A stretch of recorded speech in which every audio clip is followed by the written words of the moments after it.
नमस्कार, स्वागत है आप सबका। मैं हूं आपके साथ मीनाक्षी शोरान। आप देख रहे हैं हेलो किसान। ये आपका अपना कार्यक्रम है। आप इस कार्यक्रम के दौरान हमसे जुड़ सकते हैं, सीधा संवाद स्थापित कर सकते हैं फोन लाइन के जरिए।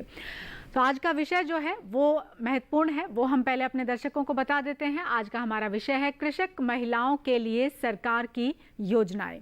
और इस विषय से संबंधित अगर आपका कोई भी सवाल है तो आप हमसे कार्यक्रम के दौरान ज़रूर जुड़ सकते हैं। कैसे जुड़ें?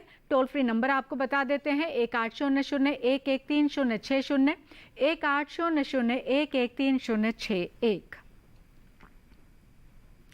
और दो एक्सपर्ट हमारे साथ मौजूद हैं स्टूडियो में, उनसे आपका परिचय पहले करवा देते हैं, फिर उनसे बातचीत करेंगे। हमारे साथ डॉक्टर कनकलता मौजूद हैं, अध्यक्ष कृषि विज्ञान केंद्र पंचमहल गोधरा, गुजरात से आई हैं।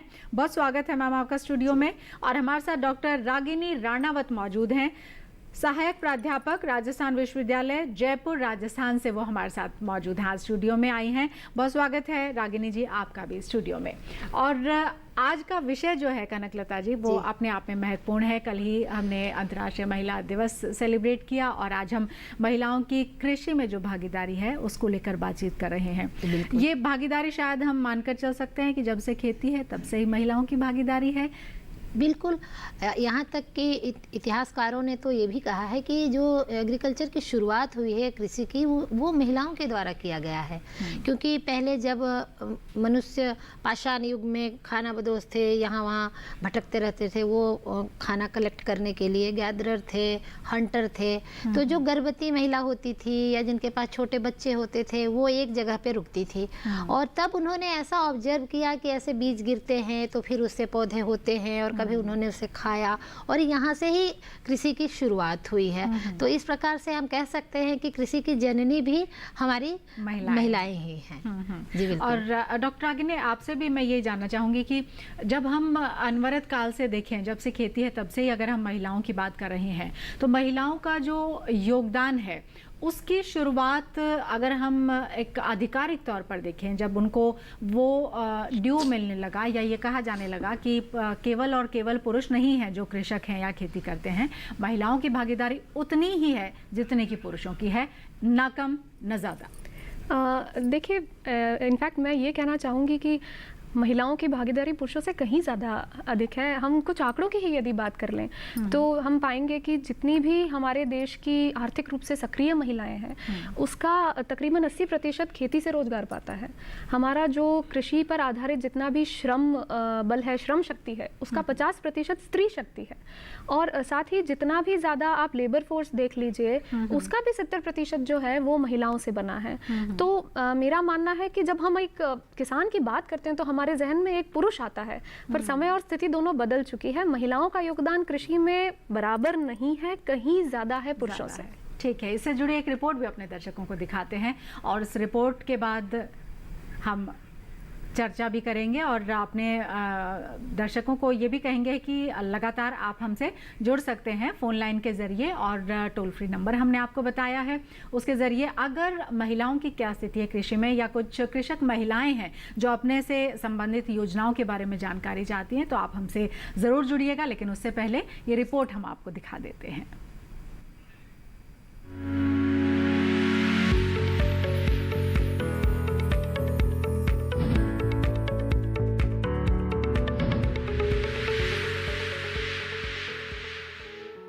खेती के क्षेत्र में महिलाओं ने हमेशा कंधे से कंधा मिलाकर पुरुषों के साथ बराबरी से काम किया है और इसे लाभ का व्यवसाय बनाने में अपना पसीना बहाया है।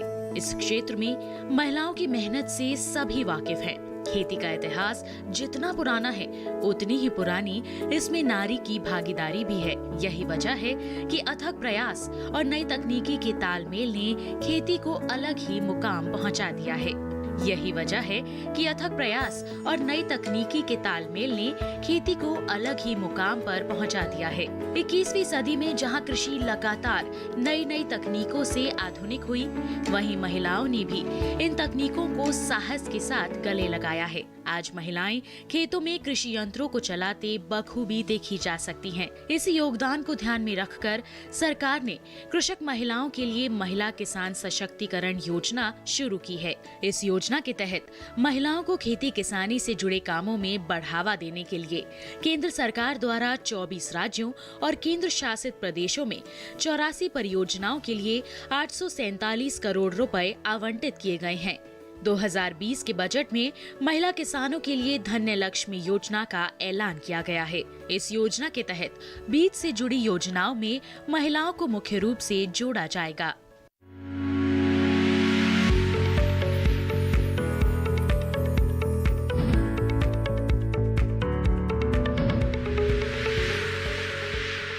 और डॉक्टर कनकलता, आपसे मैं जानना चाहूँगी कि क्या हम किसी तरीके का कोई विभाजन कर सकते हैं काम के आधार पर, या कृषि में अगर हम बात करते हैं और कृषि से जुड़ी हुई भी क्योंकि बहुत सारी चीज़ें हैं, तो उनमें महिलाओं की भागीदारी कहाँ पर है अभी?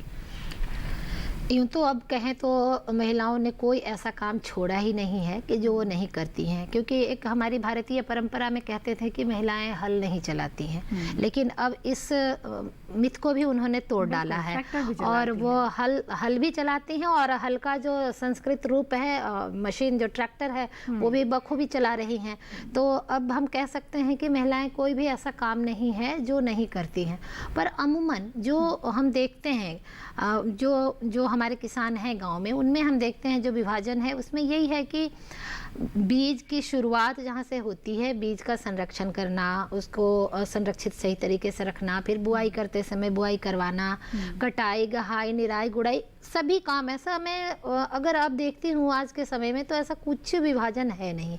अब ये होता है कि कृषि से जो घर के पुरुष हैं वो किसी और भी व्यवसाय में जुड़े होते हैं, कोई बिजनेस कर रहे हों या कहीं, तो यहाँ तक देखा जाता है कि महिलाएं ही लगभग 90% काम कृषि का वही संभालती हैं। लेकिन एक चीज़ में वो पीछे रह रही हैं, वो है निर्णय लेने में कि इस खेत में कौन सी फसल लगेगी, यहाँ पे कौन सी वैरायटी लगेगी, इन सब चीज़ों में अभी भी महिलाएं थोड़ी पीछे रह रही हैं।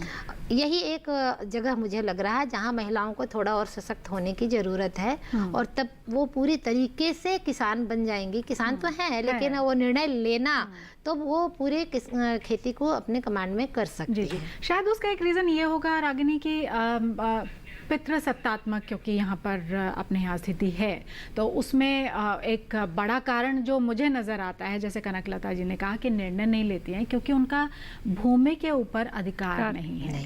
तो क्या है कि यही कारण है, या कोई और भी आपको कोई ऐसे कारण लगते हैं कि वो निर्णय की भूमिका में अभी अगर हम उनको कम देखते हैं? तो देखिए, आपकी बात बिल्कुल सही है कि पेट्रियार्कल नॉर्म्स यानी पितृसत्तात्मक जो भी नॉर्म्स बने हैं उसमें हम महिलाएं जो भी कार्य ले रही हैं कृषि से संबंधित, वो कहीं ना कहीं एक जो ढांचा बना हुआ है उसको तोड़कर ही ले पा रही हैं। वो उनके लिए एकदम सुगम रास्ता नहीं है। हालांकि निर्णय लेने की बात जहाँ तक है, और क्योंकि आज का हमारा विषय भी यही है कि हम किस तरीके से महिलाओं को बढ़ावा दे पा रहे हैं, तो उसमें आजकल की जितनी भी योजनाएं हैं वो महिलाओं को निर्णय लेना ही सिखा रही हैं कि अगर आपको ट्रैक्टर पे सब्सिडी मिलती है महिलाओं को पुरुषों से अधिक, तो वो चाहते हैं कि महिलाएं जो हैं वो पुरुषों से पहले ये निर्णय लें कि हाँ हमें ट्रैक्टर लेना है, हमारे नाम पे ट्रैक्टर लेना है।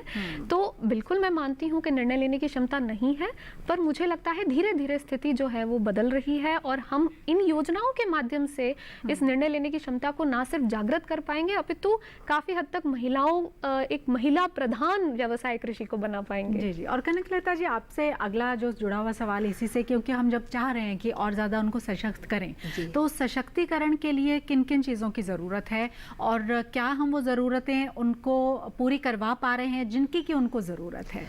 देखिए, जैसा रागिनी ने कहा कि निर्णय लेने की तरफ वो बढ़ रही हैं, बेशक वो बढ़ेंगी क्योंकि अब महिलाएं इतनी पिछड़ी नहीं हैं, क्योंकि थोड़ा शिक्षा का संचार हुआ है, बहुत सारे ऐसी संस्थाएं खुल गई हैं जहाँ पे उनको प्रशिक्षण दिया जा रहा है, जानकारी दी जा रही है, घर घर तक, डोर टू डोर। अभी देखिए, मान लीजिए मैं कृषि विज्ञान केंद्र की ही बात करूँ तो हम लोग कोशिश करते हैं कि हर एक महिला, जो हमारा क्षेत्र है उसके हर एक महिला तक हम पहुँचे, ताकि कम से कम हम उनको बता तो सके कि आपके लिए एक ऐसा कार्यालय खुला है जहां आप आ सकते हो, आपका कार्यालय है, वहां आप आओ, समझो चीज़ों को। तो ये सारी बातें तो है, लेकिन जहां पर किसी सरकारी परियोजना की बात आ जाती है वहां पे बेशक एक बात आती है कि किसान कौन, किसान वही है जिसके नाम से जमीन है। तो ये कमी तो हमारे समाज की है, महिलाओं की मैं नहीं कहूँगी, क्योंकि समाज में ये कमी है। मैं कई बार इस मंच से कई बार भी बोल चुकी हूँ कि जब तक महिलाओं के नाम से ज़मीन नहीं होगी तब तक उनको एक संपूर्ण किसान नहीं माना जाएगा, और तब तक वो बहुत सारी योजनाओं से वंचित रहेंगी। और जब वंचित रहेंगी तो जब जो वंचित रहा है उसके निर्णय लेने की क्षमता यूं ही अपने आप कम हो जाती है, क्योंकि उनके मन में ऐसी बात आती है कि मैं मालिक नहीं हूँ। तो ये समाज में एक परिवर्तन होना बहुत ज़रूरी है कि जो ज़मीन है वो बेटियों के भी नाम से हो, बहुओं के भी नाम से हो। ऐसा भी हो सकता है कि अगर वो अकेले उनके नाम से ना हो तो पति पत्नी के नाम से संयुक्त रूप से हो सकता है, ताकि जो कृषि संबंधित योजनाएं चल रही हैं उसमें वो बखूबी एक किसान होने के नाते वो सारा लाभ ले सके। अलावा इसके डॉक्टर आगिनी, जो आपसे मैं जानना चाहूँगी कि योजनाओं की क्योंकि हम बात कर रहे हैं तो वो योजनाएं किन चीज़ों को ध्यान में रख करके जाती हैं? एक हो गया निर्णय जिसके ऊपर हमने बात की है, अलावा इसके महिलाओं की भागीदारी भी और बढ़े, वो और ज़्यादा सशक्त भी हों, तो किन किन चीज़ों का जब भी कोई योजना बनती है खासतौर से किसान को लेकर और उसमें भी महिला किसान को लेकर, तो किन बातों का ध्यान रखा जाता है? देखिए, पहले जो मेरी जो दर्शक हैं, महिला जो भी किसान बहनें हैं, उनसे मैं एक बात बिल्कुल साफ करना चाहती हूँ कि जब आप किसी भी सरकारी मदद के बारे में बात करते हैं तो सिर्फ और सिर्फ उन्हीं योजनाओं की बात ना करें जो आपके नाम से, यानी महिलाओं, जैसे महिला सशक्तिकरण योजना, तो ये हमें पता चलता है कि ये महिलाओं के लिए बनाई गई योजनाएं हैं। हालांकि आपको ये पता होना चाहिए कि सरकार, चाहे वो केंद्र हो, राज्य सरकारें हो, वो कई सारी ऐसी योजनाएं चला रही हैं जिसके अंदर कृषकों के लिए तो वो योजना है, उनके लिए कल्याणकारी योजना है, परंतु उस योजना में कहीं ना कहीं महिलाओं के लिए विशेष प्रावधान जरूर उपलब्ध कराए जा रहे हैं। कई सारी बातों का ये योजनाएं ध्यान रखती हैं। सबसे पहले सब्सिडी, यानी कि आप जो भी, जैसे हमने कहा, निर्णय लेने की क्षमता बढ़ावा कैसे मिलेगा? एक पुरुष यदि जाकर कोई मशीन खरीदता है तो उसे मान लीजिए 1 लाख रुपए पर 50,000 की सब्सिडी मिल सकती है। महिला को बढ़ावा देने के लिए वो सब्सिडी बढ़ाकर 60,000 कर दी गई है। एक ही परिवार में पति और पत्नी जब दोनों मिलकर कोई मशीन लेना चाहेंगे तो निश्चित तौर पर जिसको सब्सिडी ज्यादा मिलेगी वो अपने नाम से मशीन खरीदेगा। यह एक तरीका होता है। दूसरा होता है सही समय पर दी गई जानकारी और जागरूकता। कनकलता मैम ने बताया कि हम महिलाओं को नहीं पता होता कई बारी कि उनके लिए क्या कार्यक्रम चलाए जा रहे हैं, तो प्रशिक्षण और जागरूकता के माध्यम से भी महिलाओं को आगे बढ़ाने की कोशिश की जा रही है। और तीसरा है उनमें उद्यमिता विकास। निर्णय लेकर करेंगी क्या आप अपनी आय, जब तक आप आर्थिक रूप से मजबूत और आत्मनिर्भर नहीं हो जाते तब तक सशक्तिकरण का सपना अधूरा रहेगा। और इसीलिए उन्हें आर्थिक रूप से मजबूत करने के लिए, उनमें उद्यमिता विकास करने के लिए आसान ऋण जैसी सुविधाएं भी सरकारी योजनाएं दे रही हैं। तो सशक्तिकरण का एक तो उदाहरण ये होता ही है हमेशा कनकलता जी की, उसकी जो पैसे की जो स्थिति है वो मजबूत रहनी चाहिए, आर्थिक तौर पर वो सशक्त उतनी होनी चाहिए। लेकिन वो किन किन चीज़ों के लिए है ख़ास तौर से, क्योंकि हम जब योजनाओं की बात कर ही रहे हैं तो ऐसी महिलाएं जो कि आगे आना चाहती हैं, उन्नत खेती भी करना चाहती हों, या उनको कई बार ये भी देखा जाता है कि पढ़ी लिखी महिलाएं हैं, वॉर सेक्टर्स में जा सकती हैं, लेकिन उनको लगता है कि हम कृषि की तरफ लौटकर आ जाएं। तो वैसे में उन लोगों के लिए क्या कुछ विशेषताएं आप बताएंगे, क्या विशेष होता है? बिल्कुल। देखिए, आर्थिक संबलता तो हर किसी के लिए बहुत जरूरी है, और खास करके महिलाओं के लिए, क्योंकि उनको आगे बढ़ना है तो सबसे जो आड़े आता है वो है अर्थ, यानी पैसों की। उनको कहीं जाना है, कुछ करना है, तो वो हर बार अपने पति से या घर से, जो भी घर का गार्जियन है, उससे पैसे मांगना, और एक तो मांगने में झिझक होती है, दूसरी बात अगर मांग भी ले तो उनको हर बार उनके मन मुताबिक काम के लिए पैसे नहीं मिलते हैं। तो इस वजह से ये बहुत ज़रूरी है कि उनको आर्थिक संबल मिले। तो मैं यहाँ पे योजनाओं की बात हो रही है तो इसको योजना भी कह सकते हैं। तो मैं हर महिला को कहना चाहती हूँ कि देखिए, ये जो लोन वगैरह तो हम बाद में लेंगे किसी योजना के तहत, लेकिन जो सेल्फ हेल्प ग्रुप है, ये सेल्फ हेल्प ग्रुप स्वयं सहायता समूह है, ये इसका नाम ही है स्वयं सहायता, खुद की सहायता करने का जो समूह है, ये जरूर आप गठित करें। और इसमें मैं ये बताना चाहती हूँ कि इसमें बहुत पैसे की आवश्यकता है ही नहीं। मैं आपको उदाहरण के तौर पर बता सकती हूँ कि एज ए कृषि विज्ञान केंद्र के अध्यक्ष होने के नाते, मैंने KVK के कार्यकर्ता होने के नाते, मैंने ऐसे समूह बनाए थे जो इतने कमजोर वर्ग की महिलाएं थी कि उनसे कहते हैं कि एक सिंपल सा उदाहरण, मतलब उसमें दिया जाता है कि हर दिन का 1 रुपया, यानी महीने का 30 रुपया। हमने तो महीने के 5 रुपये के भी समूह बनाए। हमने उनसे ये बोला चलो हमें एक दिन का 1 रुपया भी नहीं चाहिए, महीने का 5 रुपया से।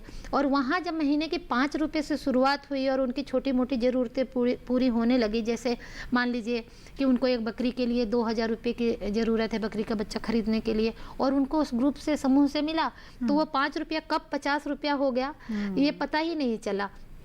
तो ये जो छोटी छोटी योजनाएं हैं, इसका अगर लाभ महिलाएं लें तो खुद ब खुद उनको आर्थिक संबल मिल जाएगा। इसमें बहुत ज़्यादा किसी से उनको मदद लेने की आवश्यकता नहीं है। अगर उसी पैसे से उसने 4 मुर्गी खरीद लिया, जिस क्षेत्र में मुर्गी पालन होती है, तो बस मुर्गी खरीदने भर की देर है। मुर्गियाँ जल्दी तैयार हो जाती हैं, 2-3 महीने में बिल्कुल प्रोडक्टिव हो जाती हैं और वो अंडा देना शुरू कर देती हैं, और उस अंडे से उनके सेल्फ हेल्प ग्रुप का पैसा आना शुरू हो जाएगा, और फिर धीरे धीरे अपने ग्रुप को और बढ़ा सकते हैं। तो ये जो आर्थिक, वो क्योंकि ये बहुत बड़ी बात होती है कि हम कैसे और कहाँ से पैसे लाएं। बिल्कुल, और हर चीज़ के लिए सरकार की तरफ ही देखना भी ज़रूरी नहीं होता है। बहुत अच्छा उदाहरण दिया कनकलता जी ने कि सेल्फ हेल्प जो ग्रुप होते हैं, स्वयं सहायता समूह, वो भी आप बना सकते हैं। और भी हम बहुत सारी बातें करेंगे कि कैसे और ज़्यादा मजबूत किया जाए महिलाओं को, क्योंकि जब वो बराबरी से कहीं ज़्यादा का काम कर रही हैं तो उनको मिलना भी बराबरी से कहीं ज़्यादा का चाहिए। एक ब्रेक के लिए रुक रहे हैं, चर्चा भी जारी रहेगी। आप हमारे साथ जुड़ सकते हैं फ़ोन लाइन के जरिए। एक छोटा सा ब्रेक, तुरंत लौटते हैं।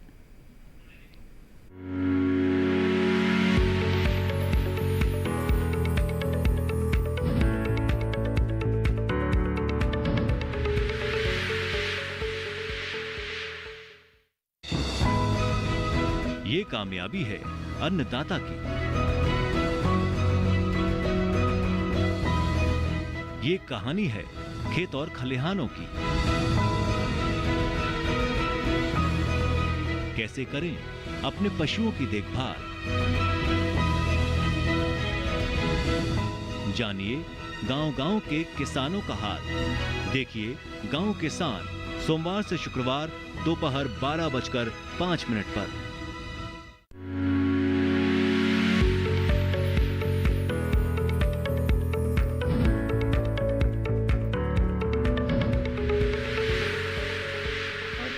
स्वागत है आप सबका एक बार फिर से, और हम चर्चा कर रहे हैं आज कृषक महिलाओं के लिए सरकार की योजनाओं के बारे में। तो सरकार की बहुत सारी योजनाएं हैं और हर योजना वो महिला के लिए है, ऐसा मानने की ज़रूरत नहीं है कि जो जिसमें ख़ास तौर पर लिखा होगा कि महिला किसान के लिए है।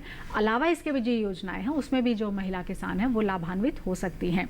2 एक्सपर्ट हमारे साथ मौजूद हैं, डॉक्टर रागिनी राणावत और डॉक्टर कनकलता, जिनसे हम बातचीत कर रहे हैं। डॉक्टर रागिनी, आपसे मैं जानना चाहूँगी, कृषि का जो आगे का स्तर थोड़ा सा जब हम बढ़ा देते हैं तो हम फूड प्रोसेसिंग, खाद्य प्रसंस्करण की तरफ जाते हैं, और उसमें मानकर चला जाता है कि महिलाओं से बेहतर कोई नहीं है। तो वहाँ पर क्या स्थिति है अभी महिलाओं की? एक बात आपकी बिल्कुल सही है कि हम मानते हैं कि जहाँ तक खाद्य प्रसंस्करण की बात है तो महिलाओं के पास एक तरीके का ज्ञान जो उन्हें उनकी दादी, नानी और पुरानी पीढ़ियों से मिला है, वो मेरे ख्याल में उसको कोई रिप्लेस नहीं कर सकता। इसी के चलते खाद्य प्रसंस्करण एक तो सीधे तौर पर कृषि से जुड़ा हुआ एक व्यवसाय है, कृषि से ही संबद्ध जिसे गतिविधि हम कह सकते हैं।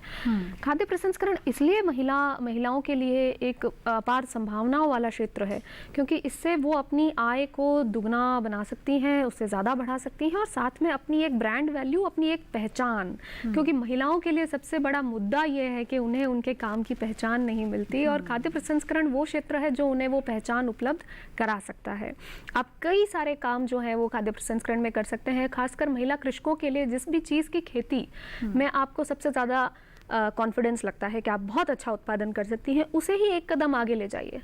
उसके साथ ही प्रसंस्करण, चाहे उसका थोड़ा सा मूल्य संवर्धन करिए, उनका श्रेणीकरण करिए, या आप उनका अच्छे से उनकी पैकेजिंग करिए, और अपना नाम लगाकर उसे अगर आप बेचती हैं तो निश्चित तौर पर आपकी आर्थिक रूप से आप सुदृढ़ होंगी, और इसके साथ ही अपनी पहचान को भी काफी हद तक इसको लेकर जो प्रशिक्षण और बाकी चीजें हैं उस पर भी हम डॉक्टर रागिनी बात करेंगे। एक दर्शक हमारे साथ है मध्य प्रदेश से, बाबूलाल। स्वागत है बाबूलाल जी, सवाल पूछ लीजिए अपना। हेलो बाबूलाल जी, आवाज मिल रही है आपको हमारी? हाँ जी, आवाज नहीं आ रहा सर आपको। अच्छा, सवाल पूछिए आप अपना। हेलो।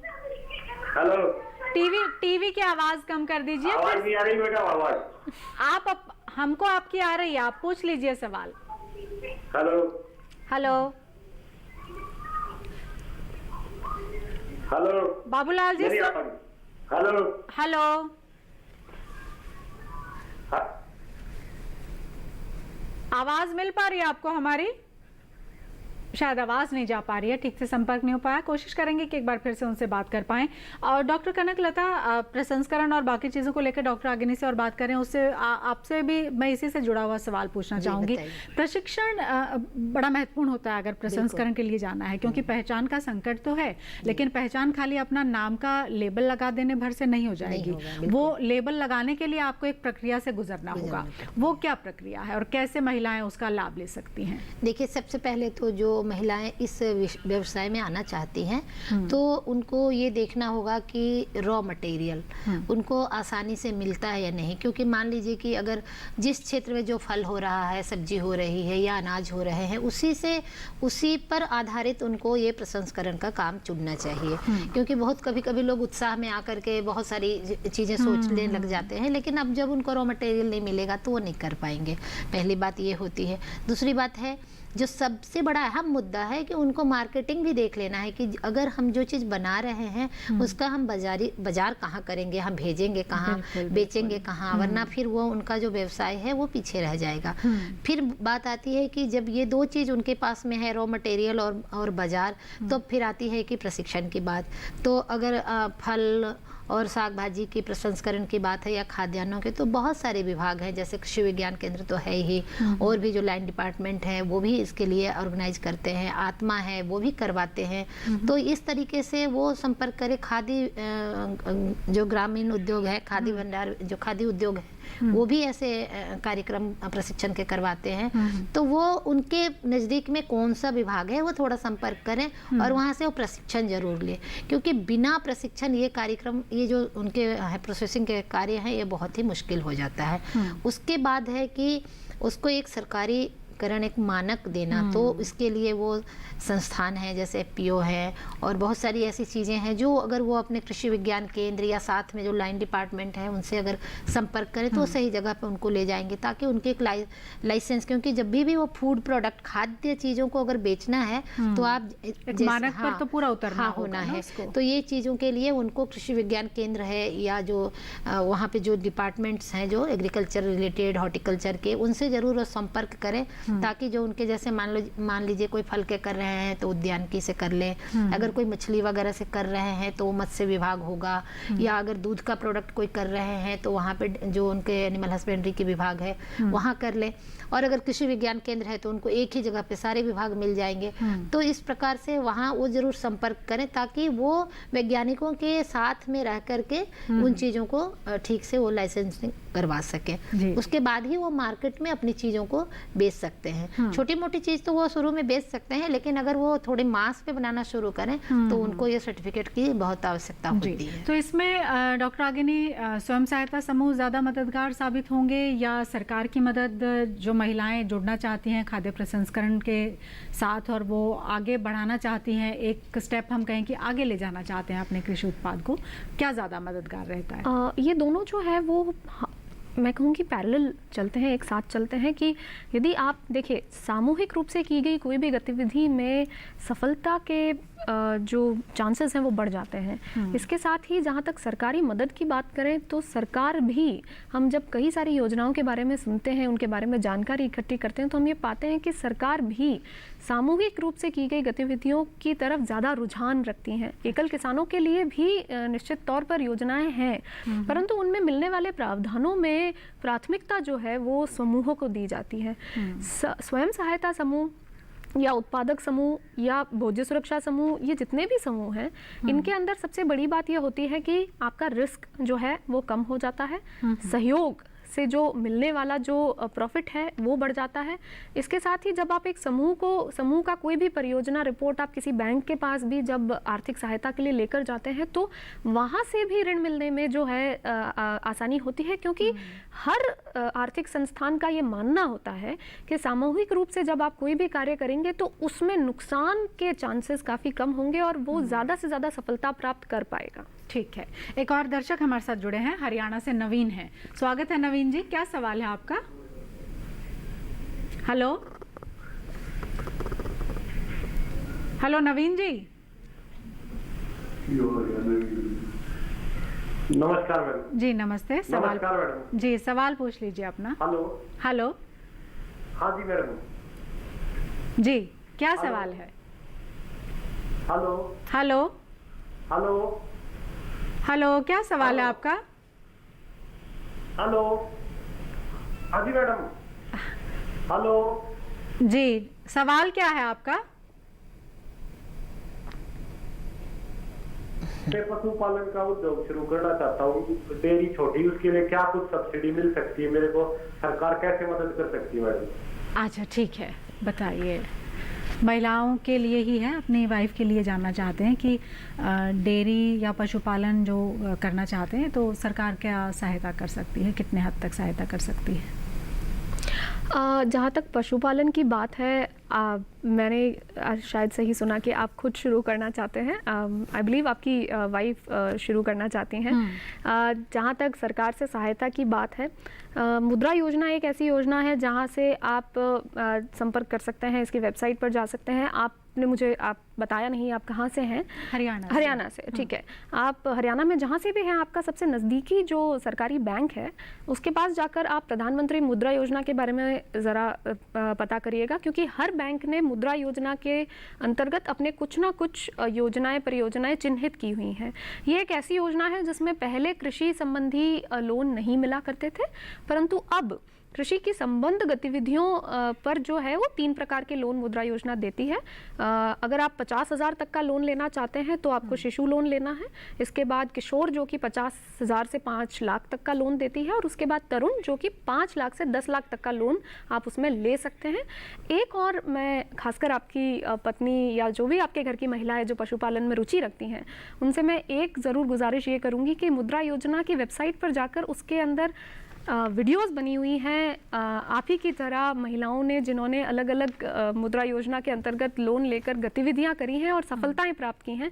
उनसे निश्चित तौर पर आपको प्रेरणा भी मिलेगी और आप ये भी जान पाएंगे कि आप पशुपालन के साथ और क्या ऐसे काम है जो कर सकते हैं जिससे आपको आर्थिक सफलता प्राप्त हो सकती है। जी जी। और डॉक्टर कनकलता, आपसे मैं जो जानना चाहूँगी, जैसे इन्होंने पूछा और कई लोगों को शायद ये भी जानकारी नहीं होती कि ये किसान के अंतर्गत ही आता है, मतलब किसान से जो जुड़ी हुई योजनाएं हैं उन्हीं के अंतर्गत आती हैं ये सब चीज़ें, जिसमें आपका कुक्कुट पालन हो गया, आपका पशुपालन हो गया, मत्स्य पालन हो गया। कई बार शायद किसानों को ये जानकारी नहीं होती, उनको लगता है कि ये शायद अलग कुछ है और किसानों का तो सिर्फ खेती कियारी से ही मतलब है। जी बिल्कुल नहीं, ऐसा नहीं है कि खेती के साथ ये सारी चीज़ें हैं वो जुड़ी हुई हैं। पशुपालन, मुर्गी पालन, बतख पालन, भेड़ पालन, बकरी पालन, ये सारे कुछ खेती का ही अंग है। और ख़ास करके आजकल जो देसी गाय, जैसे गुजरात में गिर गाय है और अलग अलग क्षेत्र में जो होंगी, हरियाणा की भी जो देसी गाय है, तो देसी गाय पालन की भी योजना है। तो आप अपने जिला के कृषि विज्ञान केंद्र से संपर्क करें या पशुपालन विभाग से संपर्क करें, वो आपको बताएंगे। बछड़ा पालन का जो छोटी छोटी बच्चियां होती है उनको बड़ा करना, इसके लिए भी योजना है, बहुत सारी योजना है। बकरी पालन की है, बतख पालन की है। तो ये आपको जो आपके विभाग नज़दीक में कृषि विज्ञान केंद्र है या पशुपालन विभाग है, वहाँ आप जाएं और ख़ास करके आप अपनी पत्नी को साथ में लेकर जाएं, ताकि वहाँ अगर ज़रूरत पड़े तो वो अगर महिला के नाम से हो या पुरुष के नाम से, दोनों का आपको वहाँ जानकारी मिलेगी और आप उसका लाभ उठा सकेंगे। ओके। अच्छा डॉक्टर रागिनी, एक और चीज़ बागवानी को लेकर भी मैं जानना चाहूँगी, क्योंकि कई बारी बागवानी में क्योंकि थोड़ा वक्त लग जाता है, कई बारी आप शुरुआत करते हैं पौधे को पेड़ बनने में और फल आने में और वहाँ तक पहुँचने में कई बारी वक्त लग जाता है। तो इससे संबंधित भी क्या कुछ हैं चीज़ें महिलाओं को लेकर ख़ास तौर से, क्योंकि अगर वो प्रसंस्करण करना चाहते हैं, जैसे आपने कहा कि अपने आसपास में या अपना ही अगर प्रोडक्ट है तो कहीं ज़्यादा अच्छा रहता है, लेकिन ये जो टाइम गैप है, कई बारी ये नुकसान की स्थिति लगती होगी किसान को, तो इसको लेकर कोई है योजना? देखिए, उद्यानिकी में सबसे बड़ी बात कि महिलाओं के जब हम योगदान की बात करते हैं खेती में खासकर, तो जहाँ शारीरिक श्रम ज़्यादा हो वहाँ महिलाओं का योगदान हम देखते हैं कि कहीं ज़्यादा है। उद्यानिकी में भी खासकर यदि आप सब्जी उत्पादन की बात करें तो वहाँ जहाँ जितना भी शारीरिक श्रम है वहाँ आप देखेंगे कि जितनी भी श्रमिक है वो महिलाएं पाई जाएंगी। उनके काम को आसान करने के लिए निश्चित तौर पर सरकार की योजनाएं हैं। पहले उसके बारे में बात कर लेते हैं कि जो शारीरिक श्रम है महिलाओं के लिए मेरे ख्याल में सबसे ज़्यादा अंतर ही और सबसे ज़्यादा असर भी इस चीज़ का पड़ता है क्योंकि उसमें उन्हें किसी किस्म का सपोर्ट नहीं मिलता। जहाँ तक मशीनों की बात करते हैं हम, तो मशीनें भी ऐसी होती हैं जो उनके अनुरूप नहीं होती। आप चाहे तुड़ाई का यंत्र देख लीजिए, कटाई का यंत्र देख लीजिए, भारी होती है। बिल्कुल भारी होता है। महिलाओं के शरीर की बनावट और उनकी आवश्यकताओं के अनुकूल नहीं होता, ऐसी स्थिति हुआ करती थी।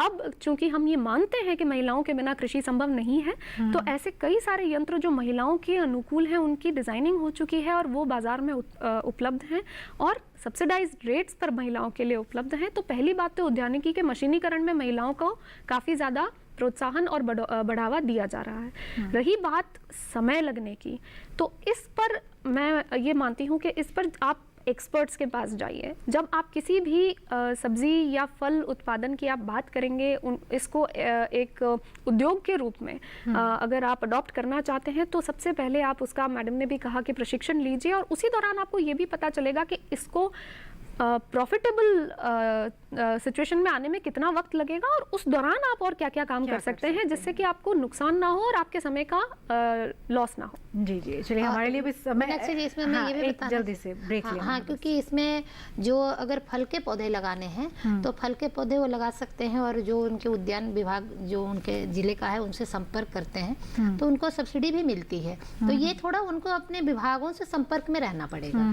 तो बेहतरीन है केवीके आपके आसपास में अगर है तो और अच्छा, या फिर उसी से जुड़े हुए जो संबंधित विभाग हैं उनकी इकाइयां ज़रूर होंगी आपके आसपास में। तो अगर आप किसी भी तरह की कोई मदद चाहते हैं तो ज़रूर वहां तक जा सकते हैं। एक ब्रेक के लिए हम रुक रहे हैं, तुरंत लौटेंगे, चर्चा जारी रहेगी।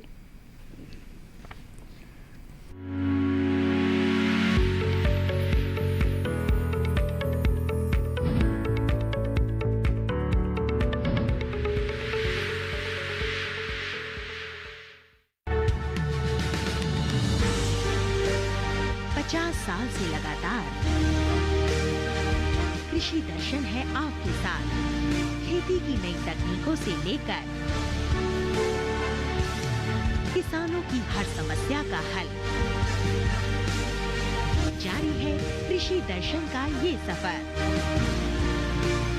किसान चैनल के साथ सोमवार से शुक्रवार शाम 5:30 पर आपकी जीवन शैली और जीने के अंदाज को टटोलता कार्यक्रम, जहां हर दर्द के हमदर्द होते हैं हम और पूछते हैं आपसे, कैसे हैं आप? कैसे हैं आप? कैसे हैं आप? जीवन को एक नए अंदाज से जोड़ता एक ज्ञानवर्धक कार्यक्रम, कैसे हैं आप? रविवार सुबह 10:05 पर।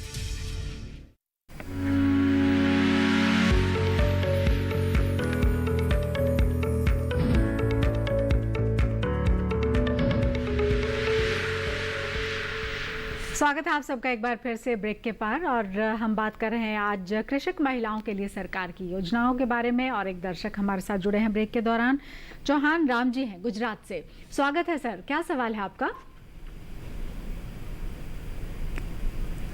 हेलो हेलो सर, आवाज मिल रही है आपको हमारी? जी, सवाल क्या है आपका? जी नमस्ते। Hello hello hello hello hello, सवाल पूछ लीजिए सर आप अपना। हेलो हाँ जी मैडम। जी जी हेलो, आप सवाल पूछ लीजिए सर अपना, सुन पा रहे हैं हम आपको। शायद नहीं, आज तकनीकी कोई दिक्कत है शायद, और इस वजह से हम बात नहीं कर पा रहे हैं अपने जो दर्शक हैं उनसे। आपसे मैं जानना चाहूँगी डॉक्टर रागिनी कि जैसे हम बात कर रहे थे जिनका बागवानी से लेकर और पशुपालन से लेकर हमने बात की, अगर अब हम बात करते हैं कि महिलाओं के लिए और किन चीज़ों को लेकर ख़ास तौर से ध्यान देने की ज़रूरत है। जैसे ऑर्गेनिक खेती है, और ऑर्गेनिक खेती मानकर ये भी चला जा रहा है कि आजकल बहुत न सिर्फ चर्चा में है बल्कि इस तरफ जाया भी जा रहा है। और इसमें पढ़े लिखी महिलाओं की भागीदारी कितनी है, और इसको लेकर कुछ विशेष योजनाएं हैं कृषक महिलाओं के लिए?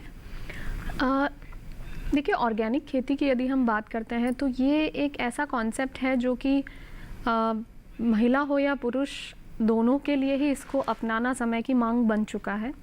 जहाँ तक योजनाओं के रुख की बात करें तो ऑर्गेनिक खेती या जैविक खेती आज की तारीख में क्योंकि इतना ज़्यादा महत्वपूर्ण हो चुका है कि उसके लिए हम जेंडर बेसिस पे योजना नहीं लाते हैं। हम यही चाहते हैं कि महिला पुरुष एक साथ आकर, एक परिवार एक साथ आकर किसी तरीके से इस खेती को अपनाएं, जो कि हालात हमारे देश की मिट्टी के हो चुके हैं और जो रासायनिक पदार्थ खाने से और उसके उपयोग से जो हम नुकसान झेल रहे हैं उसको रोक लगाने को लेकर। जहाँ तक जैविक उत्पाद की बात है तो मैं हमारी जितनी भी ये कार्यक्रम देख रही हैं कृषक बहनें, उनसे ज़रूर ये बात कहना चाहूँगी कि आप यदि ये ठान लेते हैं कि हम आज से खेती जो है वो जैविक खेती करने की शुरुआत करेंगे, तो मैं आपको एक चीज़ कहना चाहूँगी कि पुरुषों के बजाय आप ज़्यादा बेहतर ये जैविक खेती आप कर पाएंगे, क्योंकि एक देख रेख की जो एक बेसिक टेंडेंसी होती है वो महिलाओं में कहीं ज़्यादा होती है, और जैविक खेती आपसे वो पर्सनल देख रेख की जो है वो रिक्वायरमेंट रखती है। महिलाओं के लिए और भी जैविक खेती इसलिए ज़रूरी हो जाती है क्योंकि इसमें आपको उत्पादन के साथ साथ जो आय है वो कहीं ज़्यादा मिलेगी। आजकल शहरी इलाकों में ऑर्गेनिक प्रोडक्ट्स के नाम से जो एक मार्केट बना हुआ है वो बहुत कमाल का मार्केट है, और उसे अगर हमारी कृषक महिलाएं टैप कर लेती हैं तो फिर वही बात है कि आपको कोई रोक नहीं सकता। और जैविक खेती से आप ना सिर्फ इस देश की सेवा करेंगे बल्कि आपके परिवार को भी आप काफ़ी आर्थिक रूप से सुदृढ़ कर पाएंगे। जी जी। और अलावा इसके केवीके में जो स्थिति है वो भी मैं आपसे जानना चाहूँगी, या आप ऑर्गेनिक खेती से जुड़ा महिलाओं का योगदान अगर बताना चाहें तो पहले। जी मीनाक्षी जी, मैं इसमें ये कहना चाहूँगी कि सिर्फ हम यहाँ पे कृषक महिलाओं की या ग्रामीण महिलाओं की बात ना करें, क्योंकि ऑर्गेनिक हमारी इतनी ज़्यादा ज़रूरत बन गई है कि एक सर्वे में ये आया है कि माँ के दूध में भी आज वो विष आने लगा है। तो यहाँ पे ये ज़रूरत बन गई है कि सबसे पहले शुरुआत की जाए गृहवाटिका से। अगर वो गाँव की बहनें कर रही हैं तो वो भी जो गृहवाटिका जो घर के आसपास जो खुद के खाने के लिए लगाती हैं, वैसे तो हम हर पूरी खेती को ऑर्गेनिक करना चाहते हैं, लेकिन एक शुरुआत छोटी सी करनी है तो पहले गृहवाटिका से करें। और वो सिर्फ कृषक महिलाएं ही नहीं, अगर जो भी इससे शौकीन है, कभी कभी यहाँ देखते हैं छत पे भी खेती करते हैं, घर के आसपास थोड़ी सी गार्डनिंग करते हैं, तो मेरा एक निवेदन होगा कि उसमें वो कभी भी ऐसे रसायन ना डालें, क्योंकि गृहवाटिका से हम तुरंत लाते हैं और तुरंत खाते हैं, तो उसका असर सबसे ज़्यादा शरीर पे हो जाता है उन रसायनों का। तो उस वक्त वो ऐसे रसायन मुक्त खेती कर सकते हैं। उसके लिए बहुत छोटी छोटी चीज़ों को ध्यान रखना है।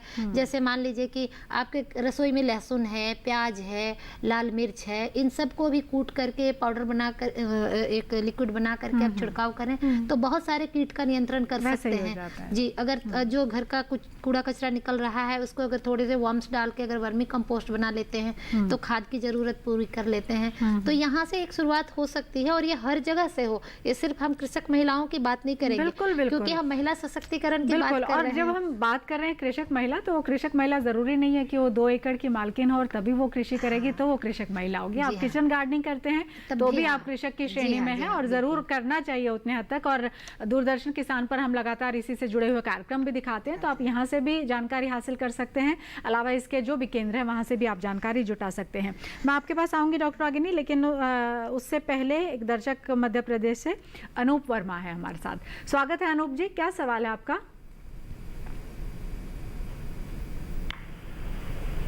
हेलो।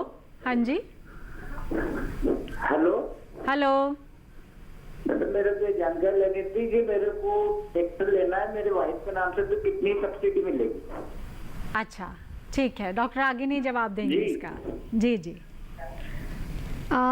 देखिए, mission for integrated development of horticulture MIDH के अंतर्गत यदि आप 3 लाख तक का कोई ट्रैक्टर लेना चाहते हैं तो आपकी पत्नी को उसमें 1 लाख रुपए तक की सब्सिडी मिल जाएगी। आप यदि अपने नाम पर लेना चाहेंगे तो आपको 75,000 रुपये तक की सब्सिडी मिलेगी। तो मेरे हिसाब से ज़्यादा सही डिसीजन ले रहे हैं आप। अपने पत्नी के नाम से ज़रूर आप ट्रैक्टर खरीदिए। इसके साथ में 2 और यंत्र मैं बता देती हूँ। यदि आप इसके साथ पावर टिलर या फिर ट्रैक्टर चलित और कोई भी यंत्र लेना चाहते हैं तो उसमें आप पाएंगे कि 50% तक की सब्सिडी आपकी पत्नी ले सकती हैं। आपको शायद उतनी सब्सिडी ना मिले। जी जी। तो देखिए, कृषि की जो ज़मीन है वो चाहे उसकी मालिक कम है, मालिकाना हक कम है, वो कागज़ों में हस्तांतरित नहीं हो पा रही है, लेकिन फिर भी बहुत सारी ऐसी योजनाएं हैं, जब आप जाएंगे बैंक तो आपको मालूम चलेगा कि महिलाओं को ज़्यादा सब्सिडी या लोन में रियायत, ऐसे बहुत सारी योजनाएं हैं जो कि महिलाओं को लेकर, कृषक महिलाओं को लेकर ख़ास तौर से हैं। बस आपको जानकारी जुटानी है और फिर उनका लाभ लेना है। एक ब्रेक के लिए हम रुक रहे हैं यहाँ पर, तुरंत लौटते हैं।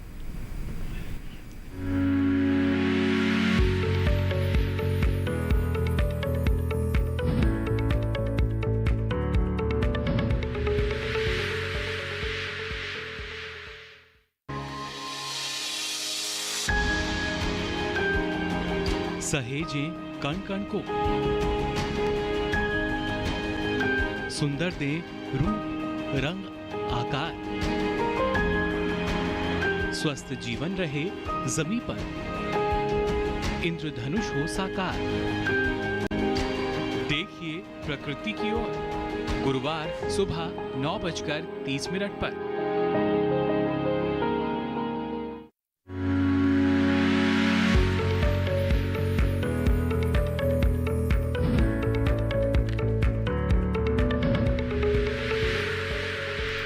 स्वागत है आप सबका एक बार फिर से हेलो किसान में। और हेलो किसान में हमारे साथ हमारे जो किसान भाई बहन हैं, हमारे दर्शक हैं, वो हमारे साथ जुड़ते हैं। ब्रेक के दौरान एक और दर्शक हमारे साथ जुड़े हैं, उत्तर प्रदेश से राकेश कुमार हैं। स्वागत है राकेश कुमार जी, क्या सवाल है आपका? हेलो हेलो राकेश कुमार जी, सुन रहे हैं आप हमको? सहायता समूह हमारी औरत जो चलाती हैं, हाँ हाँ, हमारी औरत जो सहायता समूह चलाती हैं, आप सुन रही है ना? जी जी जी। तो उसमें हम जो सहायता हमको कुछ मिलता है, तो मतलब हम क्या करें कि हमें ज्यादा फायदा हो? कौन सी मतलब चीज हम करें कि शायद ज्यादा फायदा? ठीक है कनकलता जी, आप इसका जवाब दे दीजिए, क्योंकि स्वयं सहायता समूह चलाती हैं वो, लेकिन और ज़्यादा उसको बढ़ाना चाहती हैं और ज़्यादा लाभ चाहती हैं। कोई योजनाएं क्या हैं, कैसे लाभ ले सकते हैं ये? स्वयं सहायता समूह तो एक आर्थिक संबल उनका बन सकता है, क्योंकि वहाँ से उनको अपना कोई व्यवसाय शुरू करना चाह रहे हैं तो वहाँ से वो लोन ले सकते हैं। स्वयं सहायता समूह का काम इतना होता है कि वो एक रीढ़ एक आपकी बैकबोन की तरह आपके साथ खड़ा रहे। लेकिन अभी क्या करना है ये इनको सोचना है। अब पूरा इनके बारे में तो हमें पूरा पता नहीं है, लेकिन अगर ये ग्रामीण क्षेत्र में हैं और जल्दी आय करना चाहते हैं और पशुपालन में अगर रुचि रखते हैं, तो मैं कहूँगी कि बकरी पालन एक बहुत ही अच्छा रोजगार होता है, खास करके महिलाओं के लिए। क्योंकि जैसे हमारे किचन से भी जितना वेस्ट निकलता है, हमारे खेत का जो कचरा निकलता है, पत्ती घास, इसको खाकर कि भाई बकरी बहुत अच्छे से आपको दूध भी देती है और बच्चे भी बहुत जल्दी देती है, तो जिससे आपका व्यवसाय जल्दी बढ़ जाएगा। अच्छा, अगर आप पाल सकते हैं, क्योंकि कुछ सामाजिक बंधन होते हैं, अगर आप पाल सकते हैं तो मुर्गी पालन भी एक अच्छा व्यवसाय है जिससे तुरंत आय आ जाती है। तो ये जो है, अगर इन सब के अलावा अगर इन सब में नहीं रुचि है तो कोई वो कुटीर उद्योग जैसा काम कर सकते हैं। जैसे आजकल हम देख रहे हैं कि प्लास्टिक के बैग्स को हम नहीं कह रहे हैं, इनकार कर रहे हैं उसको, तो आजकल क्या पतले पतले थैले बड़े बड़े मॉल्स में, जहाँ भी कोई भी मार्केटिंग कॉम्प्लेक्स है, वहाँ उसकी बहुत ज़्यादा ज़रूरत है। तो पुरानी साड़ियों का कलेक्शन करके अगर वो बैग बनाए और वो भी सप्लाई कर सकते हैं, ये भी बहुत अच्छा खासा रोजगार है जिसका अभी बहुत स्कोप है जी। इसके अलावा भी अगर उनके पास बाग बगीचा है तो वो खुद के फल का जैसे अगर आम का है तो गिरे हुए जब आंधी आ जाती है, बहुत आम गिर जाता है जिसका बाजार में कोई मूल्य नहीं मिलता है, लेकिन अगर उसको छील के और काट के सुखा दे तो उसकी खटाई या उसके बाद में जो अमचूर बना करके वो बेच सकते हैं, इसका उनको अच्छा खासा मूल्य मिल जाएगा। सब्जियों के सुखौता बना सकते हैं। बड़ी पापड़ की तो बात लोग करते ही रहते हैं और महिलाएं हमसे ज़्यादा बेहतर जानती हैं उसके बारे में, लेकिन उसको संगठित करके ये बाजार में भी ले जा सकते हैं, इसका उनको इनकम मिलेगा। मधुमक्खी पालन कर सकते हैं, क्योंकि उत्तर प्रदेश की बात कर रहे हैं, सरसों की खेती काफ़ी अच्छी होती है, बाग बगीचे वहाँ बहुत ज़्यादा हैं। तो आप अपनी पत्नी को और उनकी सखियों को कह सकते हैं, जो महिला मंडल की हैं, जो उनके सेल्फ हेल्प ग्रुप की हैं, वो मधुमक्खी पालन पे ध्यान रखें, क्योंकि मधुमक्खी पालन से जहाँ उनको आय मिलेगी वहाँ आपकी खेती में भी सुधार होगा। तो ऐसे बहुत सारे चीज़ हैं, क्योंकि ये ऐसा होता है कि हम एक सवाल पे उनको एकदम एक्यूरेट जवाब देना मुश्किल होता है। हाँ, लेकिन आपके पास आयाम इतने हैं, बहुत सारी चीज़ें हैं। और डॉक्टर रागिनी, क्योंकि बहुत ज़्यादा जोड़कर देखा जाता है कि पापड़, अचार, बड़ियाँ ये सब है, तो महिलाओं के साथ इसको जोड़ दीजिए। लेकिन हम थोड़ा कैनवस बड़ा करना चाहते हैं। हम ये कहते हैं कि आप सिर्फ और सिर्फ वहीं तक सीमित नहीं हैं, आप में असीम क्षमताएं हैं, अपार संभावनाएं हैं। सिर्फ और सिर्फ थोड़ा सा और जागरूक होना है, और जितनी सारी योजनाएं केवल और केवल आपको ध्यान में रखकर बनाई गई हैं, उनसे आपको लाभान्वित होना है। तो उस तरफ हम ये कहें कि एक रास्ता तो पकड़ लिया है, लेकिन थोड़ा सा उसको और पुश देने की ज़रूरत है, ताकि ज़्यादा से ज़्यादा महिलाएं जुड़ पाएं और अपनी बेहतरी वो कर पाएं। जी बिल्कुल, हम मानते हैं कि एक तरीके से हमने महिलाओं को एक छाप लगा दी है कि अब महिलाएं मतलब वही जैम, जेली, अचार, बड़ियाँ और ये सब, जबकि सरकार और कई सारी योजनाएं जो हैं वो महिलाओं के लिए कई ज़्यादा बड़े सपने देख रही हैं हमारी महिला कृषकों के लिए। जैसे मार्केटिंग की बात करते हैं, तो scheme for integrated agriculture marketing में आप देखेंगे कि महिलाओं के लिए आप भंडारण की जो भी आधारभूत संरचनाएं हैं, जैसे आप पूरी एक परियोजना बना सकते हैं अपने लिए कि मेरे क्षेत्र में भंडारण के लिए इन सारी चीज़ों की आवश्यकता पड़ेगी और इतना बड़ा मैं इकाई लगाऊंगी, तो उसकी भी पुरुषों की तुलना में महिलाओं को 1/3 उनकी लागत की 1/3 जो है वो आपको सहयोग मिलेगा, आर्थिक सहयोग। पुरुषों को तो सिर्फ 1/4 ही मिलेगा। इसके अलावा आप अगर देखते हैं कि भंडारण को ही छोड़ दीजिए, आप अपना खुद का कोई भी प्रसंस्करण का इकाई चाहे लगाइए, और ज़रूरी नहीं है कि आप अचार बड़ियाँ लगाइए, आप कितने भी ज़्यादा जटिल प्रक्रियाओं वाले उत्पाद भी बना सकती हैं। और आप क्योंकि एक महिला हैं, आपको उसमें गर्व करना है, क्योंकि आप एक महिला हैं, आप मान के चलिए कि सहयोग आपको सरकार का पुरुषों से कहीं ज़्यादा और आसानी से सुगम रूप से मिलेगा, इसमें कोई दो राय नहीं है। नहीं, और हम तो अचार और बढ़िया पापड़ जो है इसको भी हम कमतर नहीं कहते हैं। अगर आपका स्केल बड़ा है, आप बड़े पैमाने पर करते हैं, तो वो भी बहुत बेहतरीन है, क्योंकि हर घर में जब 3 बार खाना खाया जाता है तो अचार साथ में खाया जाता है, तो वो उनको चाहिए है। लेकिन वो आप ही का अचार खाया जाए, वो आपको तय करना है कि कैसे आपको वो यात्रा अपनी वहां से वहां तक लेकर जानी है। जी, एक दर्शक हमारे साथ जुड़े हैं, निशा भारती, स्वागत है आपका। क्या सवाल है? हेलो जी, निशा भारती जी, सवाल पूछ लीजिए अपना। हेलो। हाँ जी, हेलो जी, सवाल पूछिए अपना Nisha ji. Hello hello madam. जी जी, सवाल पूछ लीजिए अपना। ट्रैक्टर लेना था हमको। हाँ जी, सब्सिडी कितना आएगा? सब्सिडी? जी जी, ठीक है। देखिए, हम तो कह ही रहे हैं कि अपना कैनवास बड़ा कीजिए। रागिनी जी, रागिनी दोबारा बताएंगे। ठीक है, रागिनी जी बताइए कितना सब्सिडी? निशा जी, सबसे पहले आपको बहुत बहुत बधाई हमारे कार्यक्रम की। आप सबसे पहली कॉलर हैं जो महिला हैं और आपने ट्रैक्टर लेने की बात की है, इसके लिए आपको दोबारा बधाई। मेरे ख्याल में आप बहुत सही दिशा में जा रही हैं। आप ट्रैक्टर लेना चाहती हैं, आप ज़रा अपने नज़दीकी किसी भी लाइन विभाग से संपर्क करिए, आपको पता चलेगा कि आप तकरीबन 1 लाख रुपए तक की सब्सिडी ट्रैक्टर पर उठा सकती हैं। एक और बात, जो सब्सिडीज़ के ऊपर जो अधिकतम सीलिंग होती है, यानी कि चाहे आप कितनी भी मूल्य का कोई भी उत्पाद खरीद लीजिए, उस पे सब्सिडी की सीलिंग तय होती है, अधिकतम सब्सिडी तय होती है।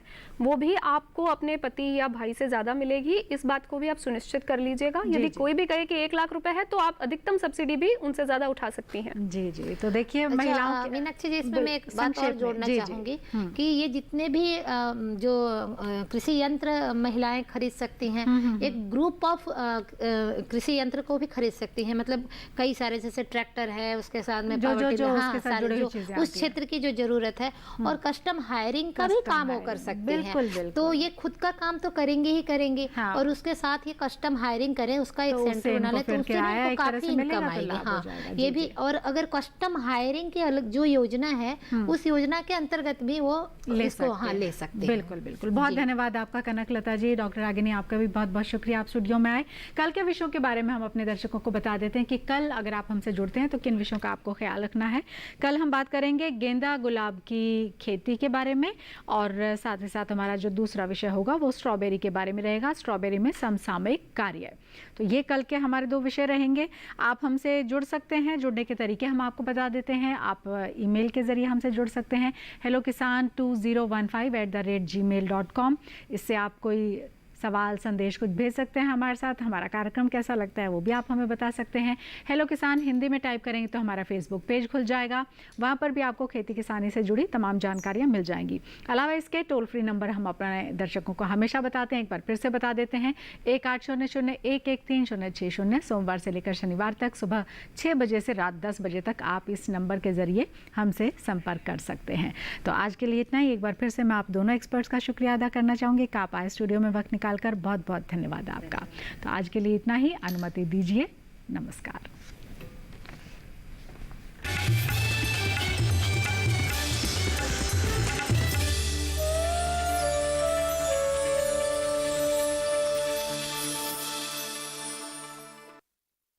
दुनिया में कई काम बड़े मुश्किल हैं, जैसे कि चंद मिनटों में चांद पर पहुंचना, टूथपेस्ट में पेस्ट को वापस डालना। और भैया एक काम है जो है बेहद आसान। अरे भाई वही आधार कार्ड में अपना एड्रेस अपडेट करना। इसके लिए बस आपको UIDAI की वेबसाइट पे जाना है, अपना आधार नंबर डालकर OTP जनरेट करना है, फिर फॉर्म में OTP डालकर अपडेट एड्रेस कर कंफर्म करना है, और लो हो गया आपका आधार में एड्रेस अपडेट। आप भी आधार अपना लो, फायदे में रहोगे।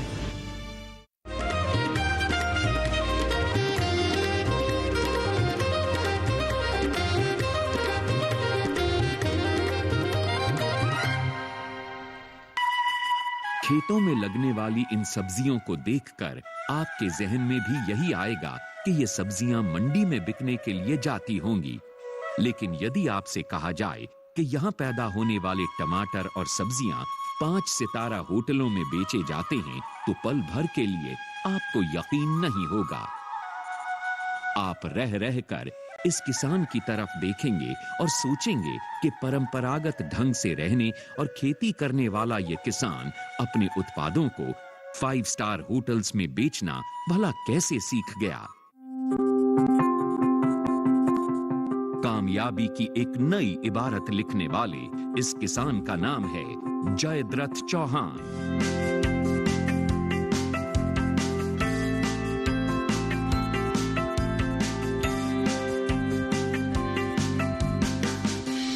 जयद्रथ बज़िद थे कि इन स्थितियों को उन्हें बदलना है। लिहाजा उन्होंने सब्जियों की खेती शुरू की। सब्जियों की खेती ने उन्हें सहारा दिया और आगे बढ़ने का रास्ता भी दिखाया। उसके बाद हम ड्रिप में आए। ड्रिप इरिगेशन यानी टपका सिंचाई का अपने खेतों में भरपूर इस्तेमाल करने लगे। आलू भी ड्रिप पे लगाए और बैंगन भी लगाए, मूली तक हमने इसमें ड्रिप पे लगाई, तो काफी पानी की भी बचत और पैसे की भी बचत। इसी तरह वक्त बीतता रहा।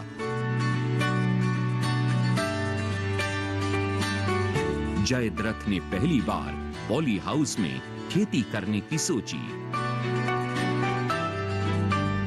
पॉली हाउस बनाना आसान काम नहीं था, लेकिन कहते हैं कि जहां चाह वहां राह। जयद्रथ ने काफी भाग दौड़ के बाद ये पता किया कि सरकार इसके लिए क्या सहायता मुहैया कराती है। पता चला कि सरकार इसके लिए ऋण देती है।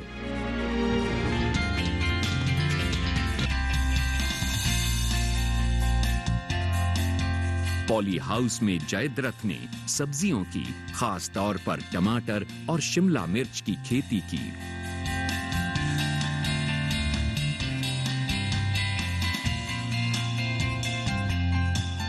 बेहद उम्दा गुणवत्ता वाले टमाटर और शिमला मिर्च पैदा हुए।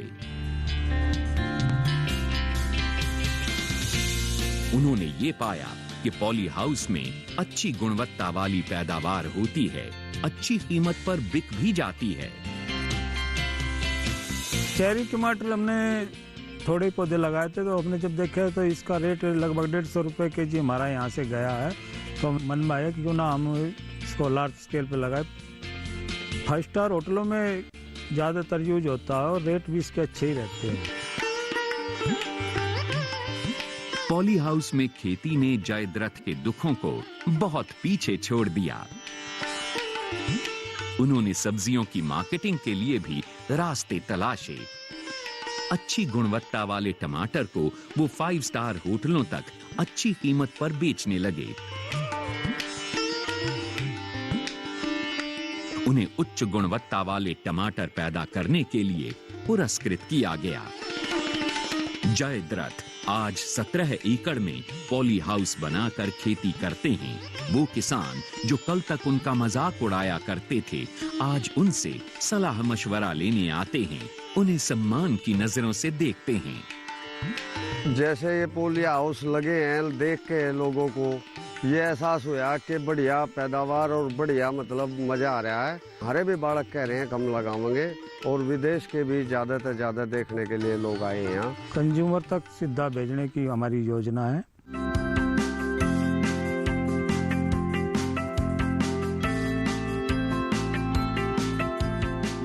आज जयद्रथ चौहान के लिए बहुत कुछ बदल गया है। अब वो सुकून का जीवन जी सकते हैं। लेकिन स्वभाव से किसान जयद्रथ आज भी पहले की ही तरह दिन रात अपने खेतों में काम करते हैं।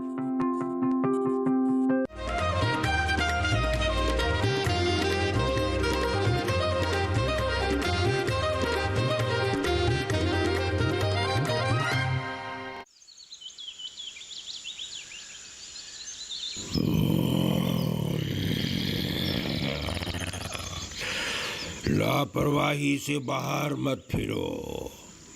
शेर हो या हीरो हो, सवाल खतरों से खेलने का नहीं, जिंदगी का है, या तो खुद का या अपनों का। कोरोना के आगे बलवान भी नहीं टिक पाएगा, पर बचने के उपाय है। समझदारी से घर में रहना, बार बार हाथ साबुन से धोना या सैनिटाइज करना।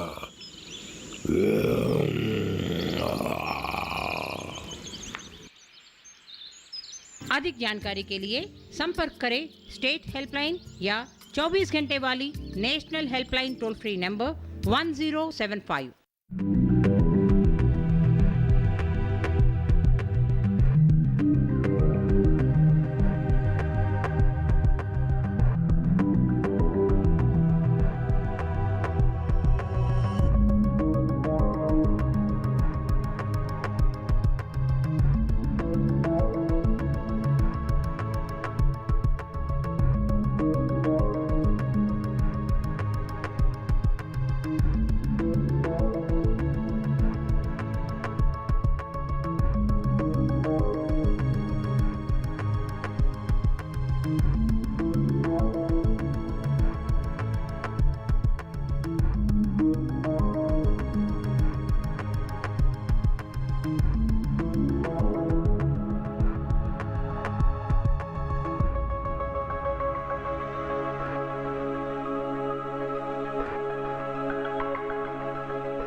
अरे ओ साहबा, कोरोना वायरस से बचने के कितने उपाय रे? सरदार 3। अरे साहबा डरो मत रे, बोलो बोलो। सरदार, पहला है लोगों से दूरी बनाए रखना, बार बार साबुन से हाथ धोना या सैनिटाइज करना, और सबसे जरूरी है घर पे रहना। अधिक जानकारी के लिए संपर्क करें स्टेट हेल्पलाइन या 24 घंटे वाली national helpline toll free number 1075।